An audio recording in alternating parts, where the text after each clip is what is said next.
Greetings and welcome to the EVGO third quarter 2021 earnings conference call. At this time, all participants are in a listen-only mode. A question and answer session will follow the formal presentation. Just as a reminder, we have allotted 1 hour for this call. If anyone should require operator assistance during the conference, please press star 0 on your telephone keypad. As a reminder, this conference is being recorded. I would now like to turn the call over to Ted Brooks, Vice President of Investor Relations. Thank you. You may begin. Hi, everyone. Welcome to EVGO's third quarter earnings call. My name is Ted Brooks, and I head up Investor Relations at the company. Today's call is being webcast, and the call and supporting materials can be accessed from the Investors section of our website at investors.evgo.com. The call will be archived and available there, and the company's results, investor presentation, and a transcript of today's proceedings will be available at the Events and Presentations section of the Investors page after the conclusion of today's call. Joining me on today's call are Kathy Zoe, EVGO's CEO, and Olga Shevrenkova, the company's Chief Financial Officer.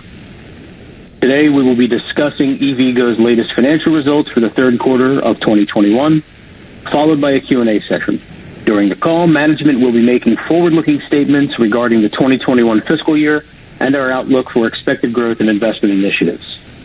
These forward-looking statements involve risks and uncertainties, many of which are beyond our control and could cause actual results to differ materially from our expectations, including, among other risks and uncertainties, the severity and duration of the effects of the COVID-19 pandemic. These forward-looking statements apply as of today. We undertake no obligation to update these statements after the call. For a more detailed description of factors that could cause actual results to differ, please refer to our Form 10-Q filed soon with the SEC and posted to the Investors section of our website. Also, please note that certain financial measures we use on this call are of a non-GAAP basis. For historical periods, we provide reconciliations of these non-GAAP financial measures to GAAP financial measures, and the investor presentation can be found on the Investors section of our website. With that, I will turn the call over to Kathy Zoe, EVGO's CEO. Kathy? Thanks, Ted, and good morning, everyone. EVGO continued to make great progress during the third quarter, which marked our first full quarter operating as a public company. With 130,000 EV sales in Q3 and now over 1.3 million EVs on U.S. roads, EVGO's operations in the third quarter demonstrated further progress toward an electrified transportation future. We celebrated the continuing growth of our customer base, with customer accounts ending the quarter at over 310,000, an 11% increase from just the last quarter. We generated our highest network throughput ever at 8 gigawatt hours, a 31% increase in network throughput quarter over quarter, with retail and fleets both showing significant upticks. And this, in turn, resulted in a 29% quarter-over-quarter revenue increase. EVGO's network performed well, delivering hundreds of thousands of charging sessions across 35 states and 68 metropolitan areas, with plenty of capacity on our current network footprint to accommodate expected traffic from 2022 EV sales. Said another way, EVGO's existing charger base can handily absorb the throughput arising from expected near-term growth in EV sales, and we're expecting charging revenue to increase accordingly. And given that we're in the business of skating to where the puck is going to be, we're continuing to build charging stations in advance of the dozens of EV models hitting the market in 2023, 24, and beyond. This means that during the third quarter, we ensured that every part of EVGO's station development pipeline expanded.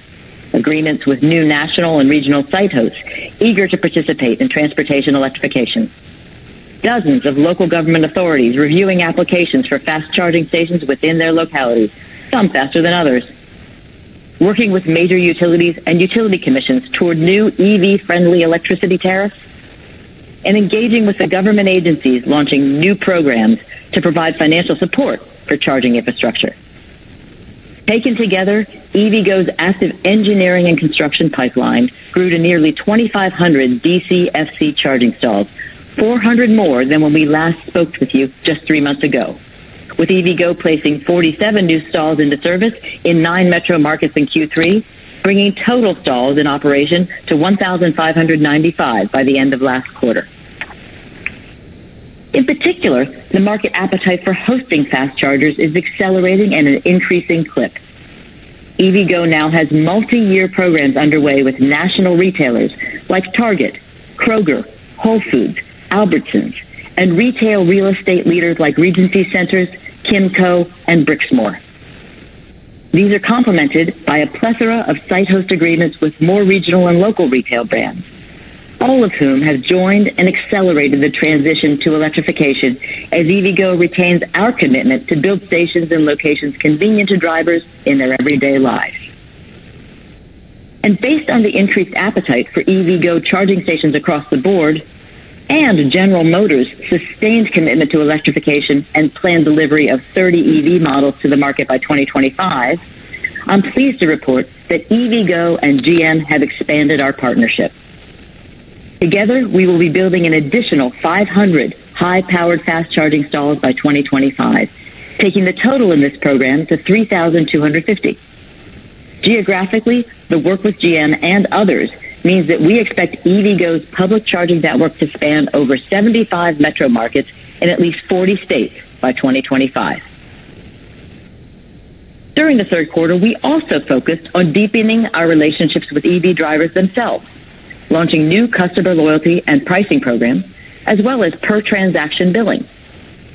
Coupled with EVGO's existing reservations, coupon, and seamless parking garage access, these efforts are aimed at increasing flexibility, incentivizing charging at different times during the day, and enhancing a world-class customer experience.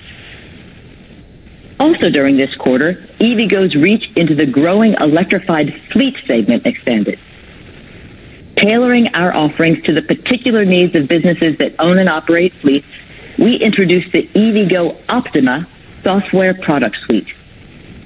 Optima's fleet management platform delivers highly efficient charging performance, co-optimizing costs, energy demand, and grid conditions in a manner that integrates fully with the charging needs of our fleet customers. To that end, EVGO's fleet business is growing, with new agreements announced with General Motors, Merchant Fleet, and Electric Last Mile Solutions. EVGO also signed a new agreement with Uber to extend and expand our relationship in helping drivers on the Uber platform go electric. And building on our pilot work with Penske on the DCFC side, EVGO and Penske have a new order for high-powered Level 2 chargers at Penske locations that are starting this quarter. EVGO has achieved these milestones despite some headwinds that continue to affect not just our nascent industry, but the whole global economy, as workers everywhere face continued COVID restrictions and the raft of uncertainties that come with it.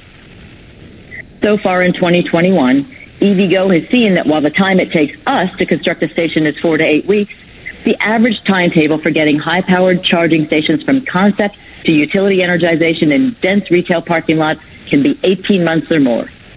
And so during Q3, we worked with our partners, including GM, to adjust charger build programs accordingly, including updating partnership agreements where that was required to reflect current market realities. We, of course, continue to engage with other members of the charging ecosystem, utilities, local permitting authorities, state funding agencies, and site hosts themselves through our Connect the Watts program to create a more streamlined process for bringing chargers to life. You've heard me call it a flywheel, and we see evidence that it's starting to spin. EVGO witnessed a 50% increase in the number of permits granted in Q3 versus Q2. We logged a third consecutive quarter of exceeding quarterly targets for executed sites, a company record in Q3 of beating our targets by 37%, and we met our full-year target 1 quarter early. And we more than doubled the number of executed utility easements in Q3 versus the prior quarter. There is, of course, much more to be done, as local permitting and utility easements remain bottlenecks in the fast charger build process. Overall momentum for electric vehicles and the decarbonization of transportation is undeniable, though. Whether it is the new EV purchases I referenced above, the greater than 50% increase in 2027 EV penetration forecasts made by leading market analysts in the last year, OEM commitments ranging from Ford's plans to invest $11 billion in new EV and battery manufacturing facilities in the U.S., Toyota's announcement to have a full battery electric vehicle on the market by next spring, GM's October Analyst Day that focused on the centrality of the EV universe for its plans, or the continued support at a policy level that is playing out in the U.S. and elsewhere. On that last point, a quick update and perhaps sense of scale for the programs included in the infrastructure and reconciliation bills in Congress. The infrastructure bill, which was passed late last week, includes provisions that allow for up to $7.5 billion of grant funding for electric vehicle charging infrastructure and additional potential opportunities on top of that. This new support represents a considerable increase in the financial commitment on the part of policymakers for the EV and EV charging industry, and the funds will likely flow through the states starting in late 2022 and on into 2023. Additionally, as big as the infrastructure bill is, there's likely more to come. The Build Back Better Act reconciliation legislation includes an extension and expansion of the Section 30C tax credits, supporting the build-out of EV infrastructure, as well as consumer tax credits for EV purchases, both new and used, delivering benefits to more U.S. drivers. EVGO strongly supports complementing infrastructure funding with consumer-side incentives for purchasing EVs, and we'll be watching closely in the coming weeks as the final terms of Build Back Better are hopefully agreed and this package of additional EV incentives is passed by the Congress and heads to President Biden's desk. One final note on these pieces of legislation, though. While we are enthusiastic about the additional tailwinds Build Back Better could provide to transportation electrification, EVGO's build program is, and has been, grounded in investing in charging assets that will deliver returns to our shareholders based on the market settings in place at the time we decide to make an investment in that charging station. Our multi-year forecast and plans were developed without reliance on pending or potential legislation. With the infrastructure bill now a reality, we will be working with policymakers on how the funding will get distributed over the coming months and will update EVGO's own business plans accordingly.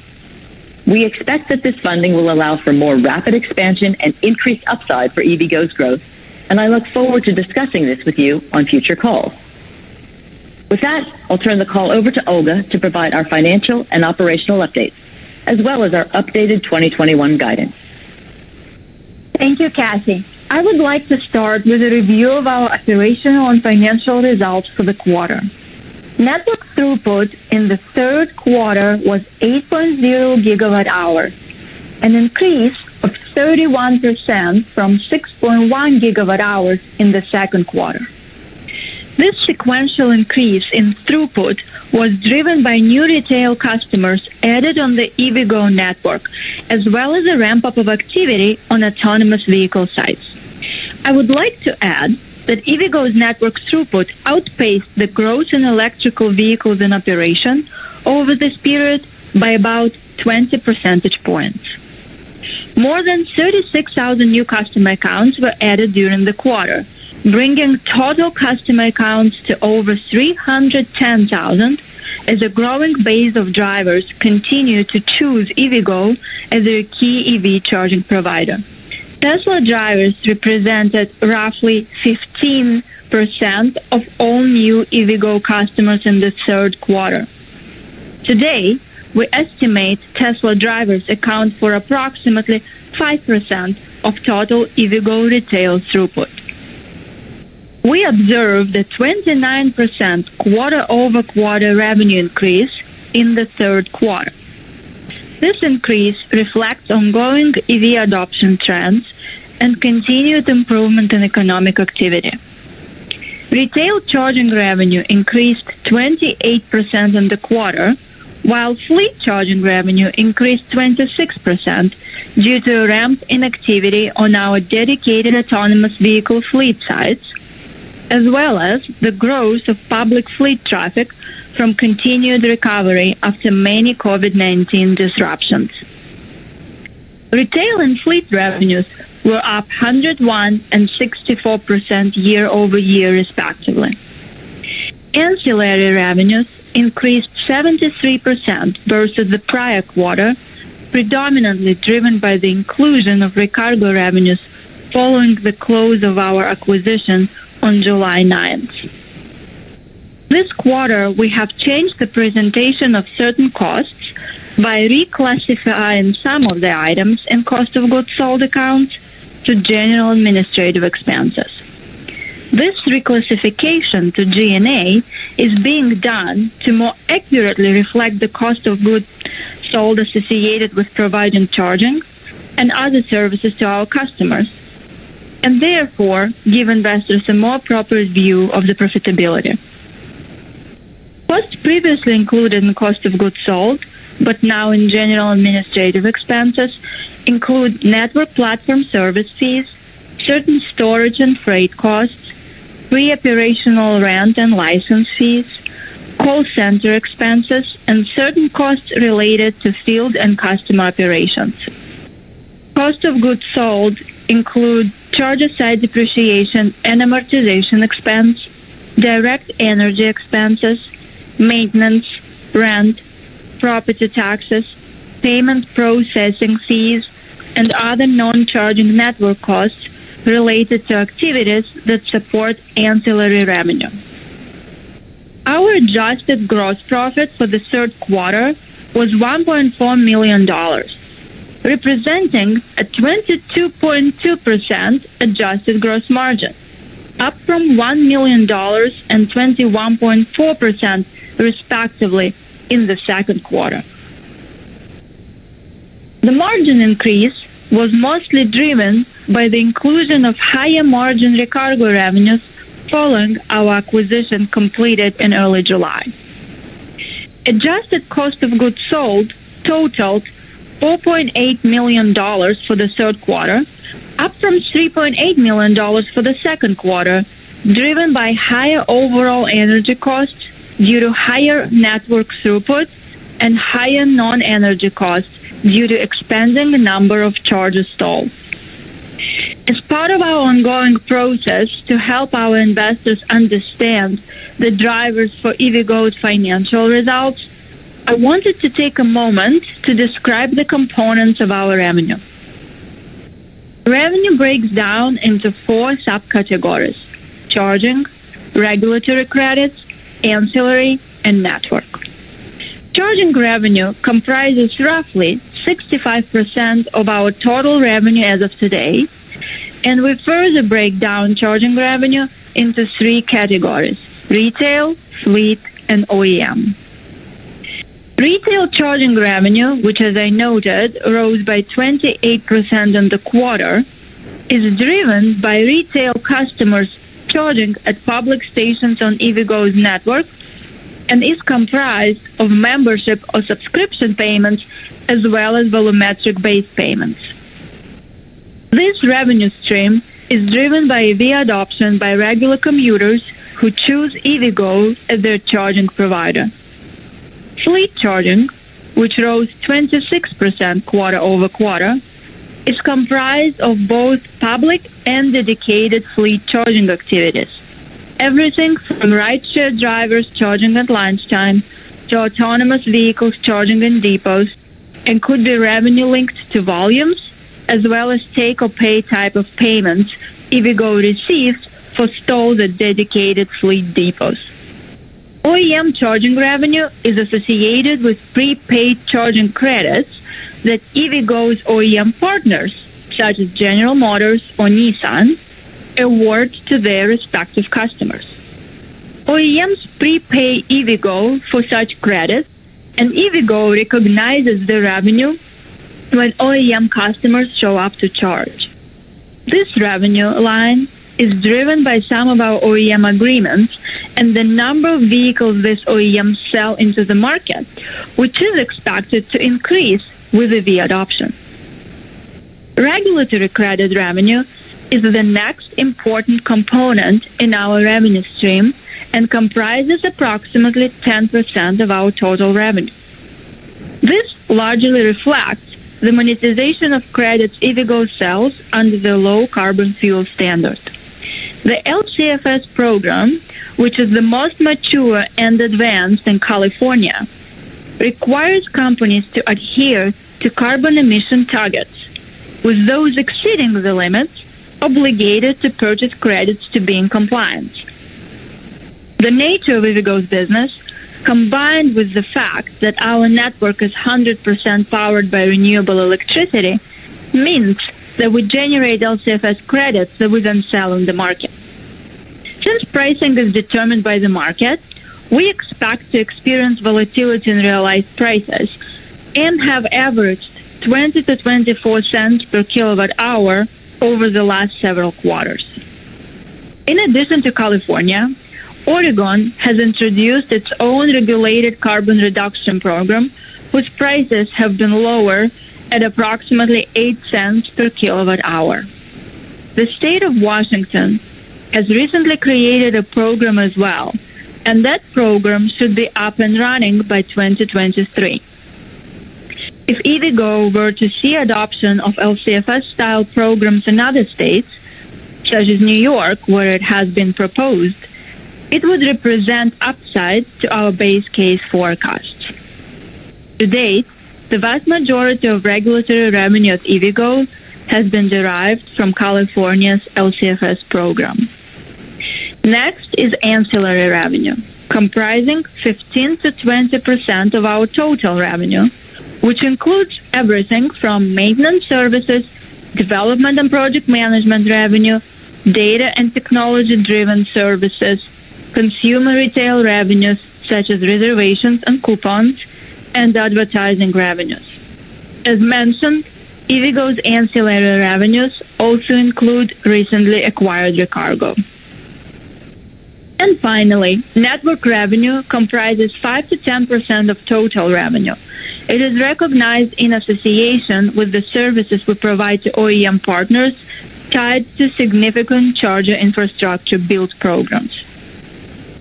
Also, let us take a minute to walk through the main components of our adjusted cost of goods sold. Energy remains the biggest piece, at roughly 45 to 50%. While site rent, property taxes, maintenance, and payment processing fees collectively comprise another 45 to 50%. The remaining 5% reflects other non-charging network-related items such as engineering and development costs and hosting fees. At EVGO, we have an ongoing focus on optimizing our cost structure, and as part of this effort, we're working with our utility partners to reduce energy costs. In Arizona, Connecticut, Illinois, and California, for the territories served by Tucson Electric, Connecticut Light and Power, United Illuminating, Connecticut Light and Power, United Illuminating, Ameren, Illinois, and the Los Angeles Department of Water and Power, we have seen electricity rate changes equating to an approximate 20% reduction in future EV charging rates in those locations. In addition, further rate proceedings are pending in Arizona, Ohio, and Massachusetts, providing the potential for meaningful future rate relief. While our current footprint in some of these locations has been small, improving cost structures will support growth in EVGO's capital commitments in those areas. Before moving into 2021 guidance update, I would like to elaborate on the relationship between EVs on the road, EVGO's network throughput and associated revenues, and the number of stalls in operation on our network.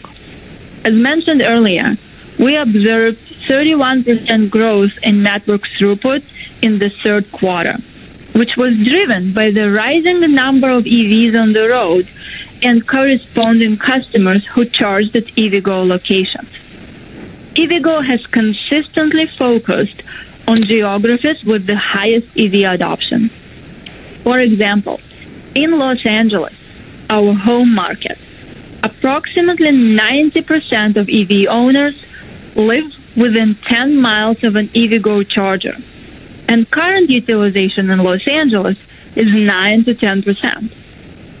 Our analysis suggests that we could theoretically pause the development of new stalls for the next 15 months and still see growth in both throughput and revenues in line with prior periods before expecting to see any negative impacts from availability occurring. At present, we see a very similar picture in all of our other key markets. Network throughput growth is, just to reinforce, a function of more drivers adopting EVs and the prudent charger location selection that accommodate and encourage that adoption. The new stalls that are in development as part of EVGO's build programs that Cassie described earlier will satisfy future demand arising from vehicle sales in 2023 and beyond.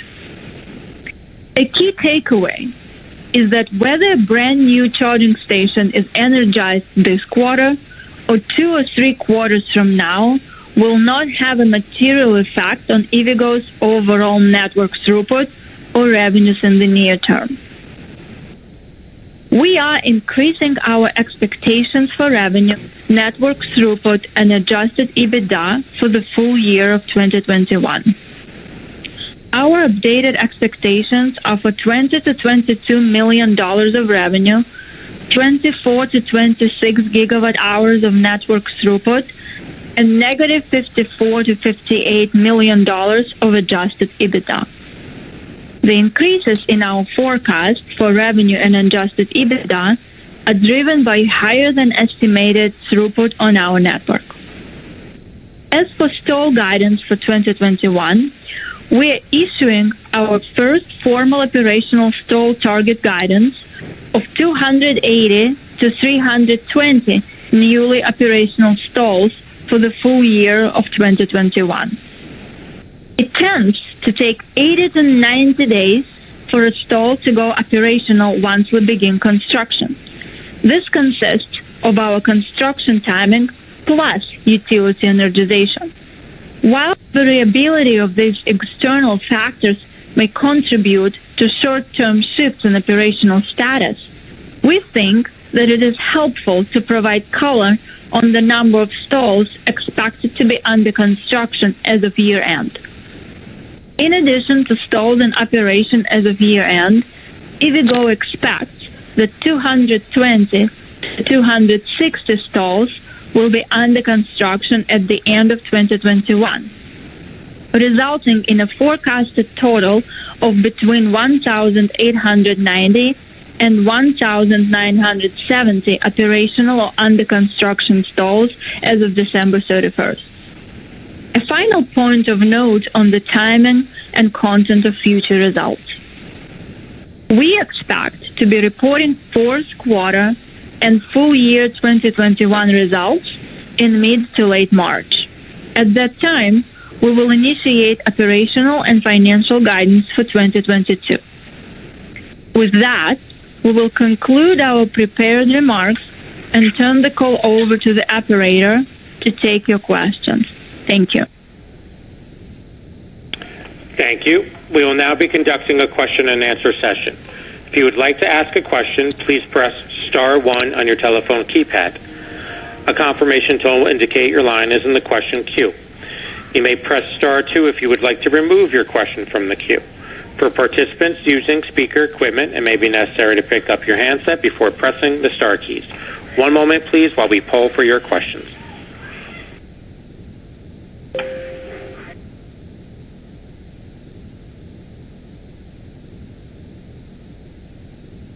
Our first questions come from the line of Craig Irwin with Roth Capital. Please proceed with your questions.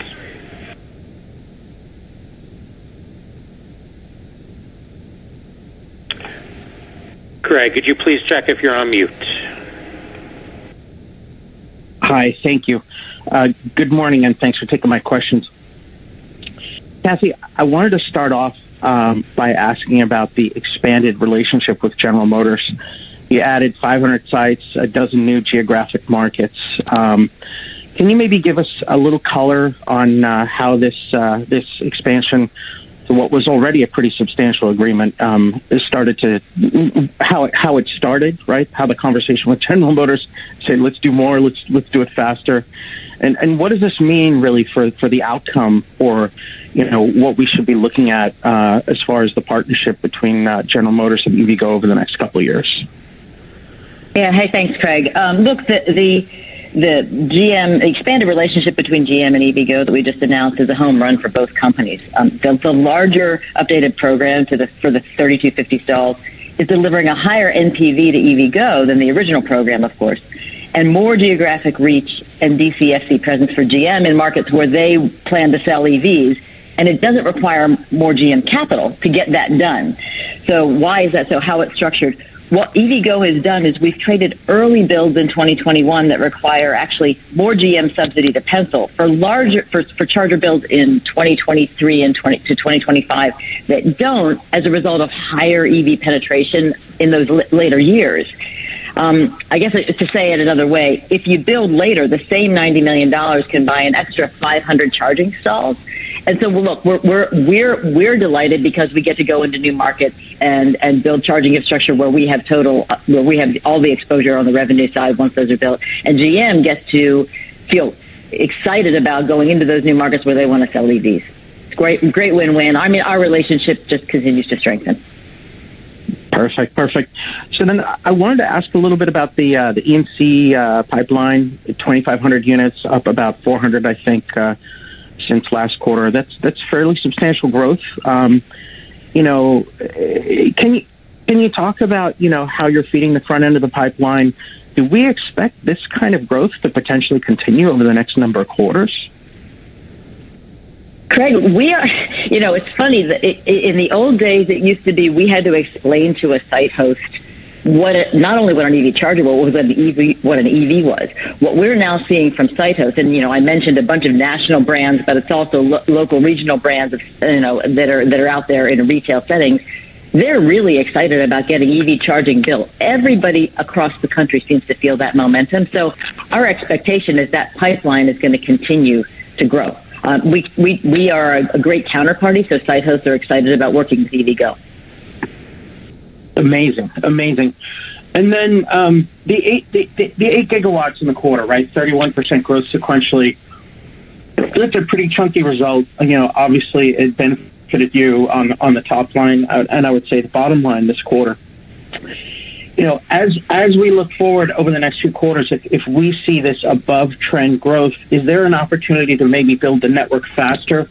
I know you optimize for utilization in different locations and kind of, calibrate, what the different geographic markets can bear. I mean, is this something we should read through as an indicator that there is room to go faster? Look, we do, you rightly point out, that we do calibrate. And we've got, as Olga and I both mentioned in our remarks, we've got headroom on the network to absorb much more throughput that's coming, and with the expectation of the EV penetrations that are going to come from the various new models that are going to show up in 2022.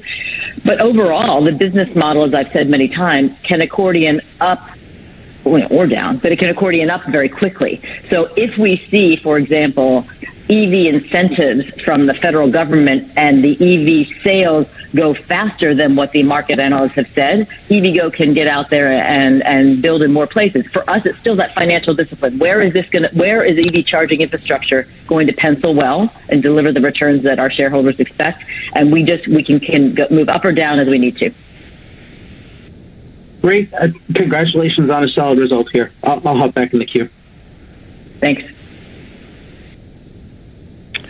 Thank you. Our next questions come from the line of Gabe Daoud with Cowen. Please proceed with your questions. Hey, thanks. Good morning, everyone. Thanks for the prepared remarks. Super helpful. Kathy, maybe could we just talk a little bit about just the revised guidance for the remainder of the year? If I look at the new throughput estimate, kind of implies maybe a sequential decrease in throughput in 4Q. Is that just general conservatism? Is there anything else I should be thinking about related to throughput for the rest of the year? Gabe, I'm going to toss this over to Olga. Sure, thanks, Kathy. So, Gabe, it is both. It is a bit of a general conservatism, but also Q4 is traditionally affected by Thanksgiving and Christmas.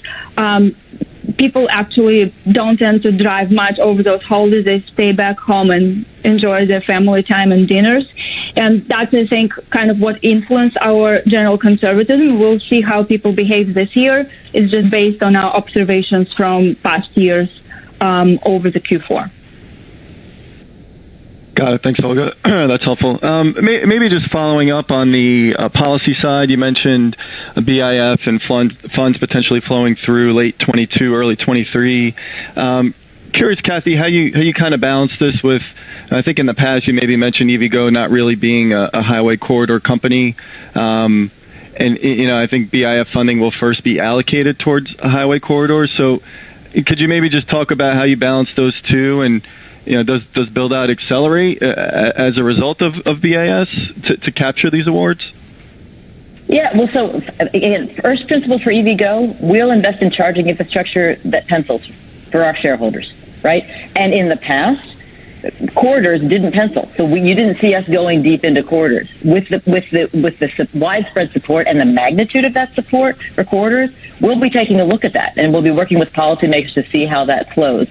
In addition, I'm sure you've already also read that in certain places where the corridors are covered, the states are going to be able to say, okay, now we're also going to do metropolitan areas. So we're working closely with policymakers on how these programs are going to unfold, and you can be sure that EVGO will be coming to the party wherever there's an opportunity for us to build charging infrastructure that delivers returns that our shareholders expect. Understood. Thanks, Kathy. That's helpful. And then last one for me, just on rate reform in several states on the utility side and for the proceedings pending in some states. Could you talk a little bit more about this? Like, how long is the relief or demand charge holiday in place for? And could you maybe also just talk on the cost side, potential impacts related to increasing commodity pricing and thus electricity pricing, and what that means to your cost of energy? Yeah, Olga, let me talk about generally and then toss it to you about some of the specifics. But what the general answer to your question, Gabe, is these are very, very jurisdiction specific. So some places you might get a demand charge holiday. Some jurisdictions we're seeing specific EV rates.